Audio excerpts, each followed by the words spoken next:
नमस्कार दोस्तों, postal promotion online classes में आप सभी का बहुत बहुत स्वागत है। मित्रों, ये जो हमारा पब्लिक क्लास है T2020 महासंग्राम का जो चल रहा है, आज ये 5वां क्लास आपके सामने है। इसमें हम लोग 80 क्वेश्चंस कर चुके हैं पीओजी गाइड पार्ट 1 के। अब आज अगर हम ये सब कर लेते हैं आज का क्लास, तो हमारा ये 100 क्वेश्चन कंप्लीट हो जाएगा। तो यहाँ से इस क्लास में हम जो भी करेंगे उसको ध्यानपूर्वक बहुत गौर करके सुनिएगा, देखिएगा, समझिएगा, क्योंकि थ्योरेटिकल क्लास जो अटेम्प्ट किए हैं उसी के लिए ये क्वेश्चंस ज़्यादा इम्पोर्टेंट है, उसको ये सब चीज़ें समझ में आएंगी। तो चलिए स्टार्ट करते हैं। प्रश्न क्रमांक 81 में क्या बोला गया है? 81 नंबर में, भारतीय डाकघर भारत सरकार के प्राधिकार के अंतर्गत सामान्यतः डाक भार का भुगतान डाक टिकट जारी करके प्राप्त करते हैं। क्या ये कथन सही है कि ये गलत है? ये बिल्कुल सही है भाई। भारतीय डाकघर जो है भारत सरकार के प्राधिकार के अंतर्गत सामान्यतः डाक टिकट का भुगतान डाक टिकट जारी करके प्राप्त करते हैं। वही से ना, पोस्टेज पेमेंट से ही तो पैसा आपका इकट्ठा होता है, राशि उसकी। अब पेमेंट कहाँ से करते हैं? पोस्टेज के रूप में ही तो किया जाता है। ये बात बिल्कुल सत्य है, यानी इसका राइट आंसर हो जाएगा ए। प्रश्न क्रमांक 82 में चलिए, डाकघर की कुछ लेखन सामग्री में लिफाफे, अंतर्देशीय पत्र कार्ड या पोस्ट कार्ड जारी करना शामिल है। लेखन सामग्री के अंतर्गत जैसे मान लीजिए अंतर्देशीय पोस्ट कार्ड डाक विभाग बेचता है, डाक विभाग पोस्ट कार्ड अगर जारी करता है, ये सब चीजें क्या हमारा लेखन सामग्री में आता है कि नहीं आता है, यही चीज पूछा गया है। ये बिल्कुल सही है कि ये लेखन सामग्री के ही अंतर्गत आता है, यानी ये office of post office stationery के अंतर्गत आता है। ये बात बिल्कुल सही है। अब यहाँ पे देखिए, जब यहाँ पे इंग्लिश में इसका प्रश्न पढ़ते हैं, some of the post office stationery includes involves in inland newspapers post card issues, इसके अंतर्गत आता है। तो यहाँ से ये चीज़ें समझ में आ रही हैं, है ना। तो कुछ चीज़ आपको हिंदी में समझ में आएगा, कुछ चीज़ आपको इंग्लिश में समझ में आएगा। जो जैसा लैंग्वेज प्रिफर्ड करता हो अपना इस्तेमाल कर सकता है। तो इसका राइट आंसर हो जाएगा ए। नेक्स्ट, यदि ऐसी डाक लेखन सामग्री उस पर मुद्रित टिकट के मूल्य से अधिक डाक भार लिया जाना हो तो अपेक्षित मूल्य के अतिरिक्त क्या लगाकर इस फर्क को पूरा किया जा सकता है? सीधी बात है। जैसे मान लीजिए अगर अधूरा पेमेंट किया गया है तो किस पेमेंट के तहत उस चीज को पूरा किया जा सकता है? तो गोंद लगाकर पूरा किया जा सकता है? बिल्कुल नहीं। डाक टिकट लगाकर इसको हाँ कर सकते हैं। डाक टिकट लगा देंगे, आपका वो डेफिशिएंसी पूरा हो जाएगा। कागज लगाकर, ये भी गलत है। उपरोक्त में से सही, इसका राइट आंसर हो जाएगा बी। डाक टिकट लगाकर उस चीज को आप पूरा कर सकते हैं। प्रश्न क्रमांक 84 में, केंद्र सरकार द्वारा कौन से टिकट जारी किए जाते हैं जिनका प्रयोग डाक भार भुगतान के लिए नहीं किया जा सकता है? एक और टिकट है जो केंद्र सरकार द्वारा जारी किया जाता है, पर उस डाक टिकट का इस्तेमाल आप देखिए पोस्टेज पेमेंट के लिए नहीं कर सकते हैं, वो अलग चीज होती है। तो वो कौन सी चीज है? रेवेन्यू टिकट कि फ्रैंक टिकट, ये कि दोनों? इसका राइट आंसर हो जाएगा ए, रेवेन्यू टिकट, यानी राजस्व टिकट जो केंद्र सरकार द्वारा जारी किया जाता है उसका इस्तेमाल पोस्टेज पेमेंट में आप कतई नहीं कर सकते हैं। ये सवाल बार बार विभाग द्वारा पूछा भी जाता है। 85, फिलैटेलिक ब्यूरो की स्थापना का उद्देश्य क्या है? What is the purpose for setting up the philatelic bureau? उसका स्थापना का उद्देश्य क्या है? चलिए ये पढ़ते हैं। यह डाक टिकट संग्रहकर्ताओं और टिकट संग्राहकों की जरूरतों को पूरा करने के लिए है। It is to cater the needs of philatelists and stamp collectors. ये बिल्कुल सही है, ये ऑप्शन तो बिल्कुल सही है। फिर इसके बाद यह सामान्य काउंटरों पर भारी भीड़ से बचने के लिए है। ये गलत बात है। इसका उद्देश्य भारी भीड़ से बचने के लिए नहीं है, केवल ए राइट आंसर इसका सही है। प्रश्न क्रमांक 86 में देखिए, विदेशों के डाक टिकट संकलनकर्ताओं और डाक टिकट संग्राहकों की आवश्यकताओं की पूर्ति किस फिलेटली ब्यूरो द्वारा किया जाता है। तो इसको गला फाड़ फाड़ के पता नहीं कितने बार हम चिल्लाए के बताए हैं।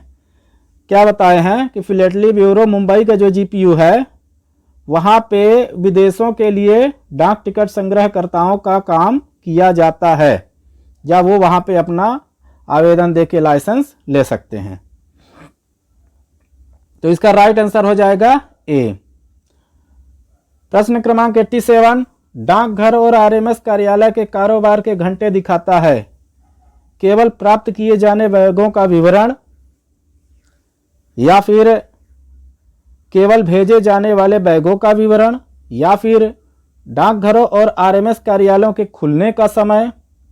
ये गलत है, ये भी गलत है, ये भी गलत है, अभी तक तो ये भी गलत है। वे घंटे जिनके दौरान जनता के साथ व्यापार किया जाता है और वह समय जब मेल वितरित और भेजे जाते हैं, उसी चीज को हम आरएमएस कार्यालय के कारोबार के घंटे के रूप में जानते हैं। Hours of business of post office and RMS office show. ठीक है, ये चीजें आपको दिमाग में बैठा लीजिएगा अपने। तो इसका राइट आंसर क्या हो जाएगा? डी। 88, फ्रैंकिंग मशीन पर अंकन वैध है। Which of the following die is use to validate the marking on a franking machine should be. Franking machine पर अंकन वैध है, कौन सा? उसकी मान्यता के लिए मिल में कौन सी डाई होनी चाहिए। फ्रैंकिंग मशीन में कौन कौन सी डाई होती है उसकी बात कर रहा है। तो कौन सी डाई होती है? 2 डाई होती है, वैल्यू डाई और लाइसेंस डाई। ए और बी राइट आंसर हो जाएगा सी। फ्रैंकिंग मशीन के संबंध में कितनी डाइयां मान्य हैं? तो अभी पढ़े हैं, कितनी डाई होती है? 2 डाई होती है। राइट आंसर हो जाएगा बी। फ्रैंकिंग मशीन का उपयोग करने का लाइसेंस किस प्राधिकारी द्वारा जारी किया जाता है? तो ये चीज देखिए इंपॉर्टेंट है। फ्रैंकिंग मशीन और पोस्ट बॉक्स में ज्यादातर लोग कंफ्यूजन में आ जाते हैं। पोस्ट बॉक्स को फ्रैंकिंग मशीन में टिक करके आएंगे और फ्रैंकिंग मशीन को पोस्ट बॉक्स में, मतलब उल्टा ही करेंगे। तो फ्रैंकिंग मशीन का जो होता है उपयोग करने का लाइसेंस हमेशा हेड ऑफ सर्कल हेड, ये तो देता नहीं है, सेक्रेटरी से कोई मतलब नहीं है, पोस्ट मास्टर दे नहीं सकता। मंडल अध्यक्ष जो होता है हमारे, जो एसपी सर होते हैं यानी सुपरिटेंडेंट अधीक्षक साहब होते हैं, वो जारी करते हैं। फ्रैंकिंग इंप्रेशन निम्नलिखित रंग के होने चाहिए। कौन कौन से वो रंग हैं उसमें? चमकदार काला रंग, चमकदार काला रंग। कृपया जो काले रंग के लोग हैं वो थोड़ा सा इसमें गाली वाली न दीजिएगा, काला रंग आ गया है। ठीक है, तो चमकदार काला रंग। दूसरा चीज होता है चमकदार गुलाबी रंग, चमकदार नीला रंग, चमकदार हरा रंग। तो काला, गुलाबी, हरा, ये चीज इसमें नहीं होता है। कौन सा होता है? चमकदार नीला रंग या ब्राइट ब्लू कलर और रेड कलर भी होता है। तो रेड नहीं है, तो इसका क्या राइट आंसर हो जाएगा? बी। 92 में आइए, फ्रैंक की गई निम्नलिखित डाक वस्तु को अवैतनिक माना जाएगा।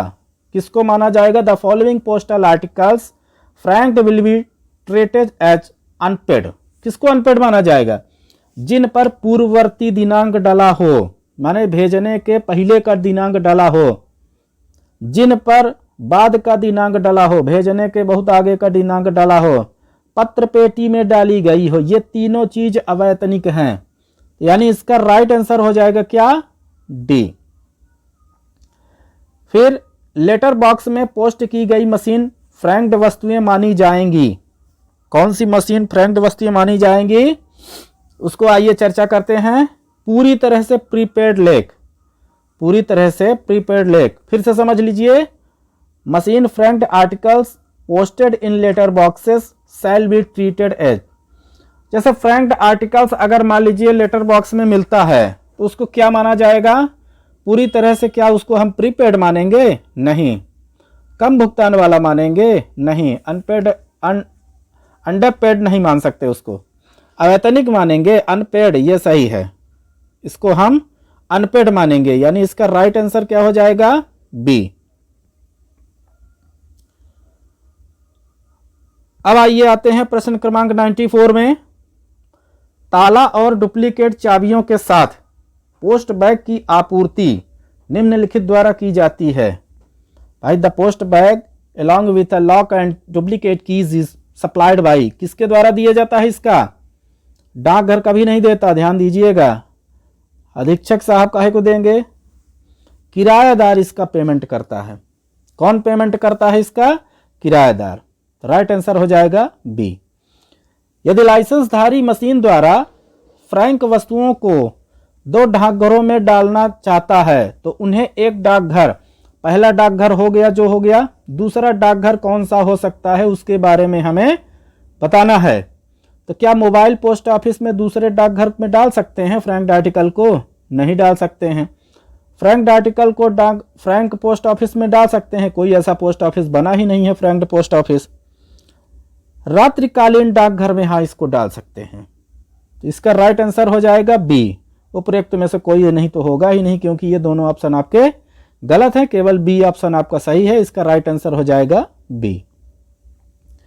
प्रश्न क्रमांक 96 में आइए। फ्रैंक की गई वस्तुएं हर फ्रैंक के डैश डैश के अनुसार पृथक बंडलों में बांधकर काउंटर पर दी जाती हैं। तो हमेशा हर फ्रैंक के वैल्यू के, किसके वैल्यू के यानी मूल्य के, डाक वस्तुओं को बंडल बनाकर उसको दिया जाता है पोस्ट करने के लिए। 97 में पूछा गया है फ्रैंक की गई आर्टिकल को डाकघर या कार्यालय के काउंटर पर दी जाएगी और प्रत्येक प्रेषण के साथ लाइसेंसधारी या उसके प्रतिनिधि के पास पहचान के लिए क्या होना चाहिए? भाई जो काउंटर पे आपका आएगा फ्रंट करके आर्टिकल लाएगा उसको पोस्ट करने के लिए, तो उसके पास क्या होना चाहिए? ड्राइविंग लाइसेंस, गाड़ी चलाने थोड़ी ना जाना है। प्रतिनिधि का आधार कार्ड, कोई जरूरत नहीं है, उसका आधार कार्ड पहले से सबमिट रहता है। खिड़की वितरण टिकट यानी विंडो डिलीवरी टिकट उसके साथ में होना चाहिए और उसके साथ लिस्ट भी होना चाहिए, फ्रैंक्ड आर्टिकल्स की लिस्ट भी होना चाहिए। ये चीज हम उसको भेज रहे हैं। 98 में भारत में फ्रैंकिंग मशीन के प्रयोग के लिए लाइसेंस संबंधित किसको आवेदन देने पर मंजूर किया जाएगा? अभी इसके पहले आप पढ़ भी चुके हैं, पिछले क्वेश्चन नीचे में हम पढ़े हैं। सुपरिटेंडेंट यानी अधीक्षक साहब के द्वारा हम वो चीजें फाइनल होती हैं, अधीक्षक साहब ही उसको मंजूर करते हैं, यानी इसका राइट आंसर हो जाएगा ए। फिर आते हैं 99 पे। दिन में अंतिम डाक भेज देने पर लाइसेंसधारी को डाक डालने वाले डाकघर पर यथा उचित रूप से भरकर और उस तारीख सहित हस्ताक्षर करके देना होता है। क्या देना होता है? Letter docket, daily docket charge, all of the above. इसमें आप ध्यान से सुनिएगा या ध्यान से इसको देखिएगा तो समझ में आ जाएगा कि जो दिन में अंतिम डाक भेज देने पर लाइसेंसधारी को डाक डालने वाले डाकघर में हमेशा क्या लेके आना पड़ेगा? डेली डॉकेट उसका जो होता है, लेटर डॉकेट कुछ नहीं होता है, डेली डॉकेट चार्ज भी कुछ ऐसा नहीं होता है। डेली डॉकेट जो है दैनिक डॉकेट है, उसको साथ में लेकर आना पड़ेगा। अब ये रहा हमारा 100 का क्वेश्चन नंबर। फ्रैंकिंग मशीन के संबंध में गलत विकल्प को चुनिए। क्या चीज इसमें गलत है? चलिए चुनिए उसको। डाक वस्तुओं पर फ्रैंकिंग मशीन द्वारा अंकित किए गए छापों में किसी भी तरह की गड़बड़ी नहीं होनी चाहिए। ये बिल्कुल सही है भैया, गड़बड़ी उसमें नहीं होना चाहिए। फ्रैंक छाप चमकीले नीले रंगों में साफ और सुस्पष्ट होना चाहिए, ये भी सही है। फ्रैंकिंग छाप एक दूसरे पर होना चाहिए, एक दूसरे के ऊपर नहीं होना चाहिए, अलग अलग होता है वो। यही इसका राइट आंसर हो जाएगा, ये चीज नहीं होना चाहिए, है ना। तो इसका राइट आंसर हो जाएगा सी। पढ़ना हो तो डी भी पढ़ लीजिए, मगर अब जब उत्तर मिल गया है, आपका आंसर मिल गया है, तो आगे पढ़ने की जरूरत नहीं रही। ये रहा दोस्तों हमारा T2020 महासंग्राम का 5वां वीडियो। 100 क्वेश्चन हम लोग कर चुके हैं।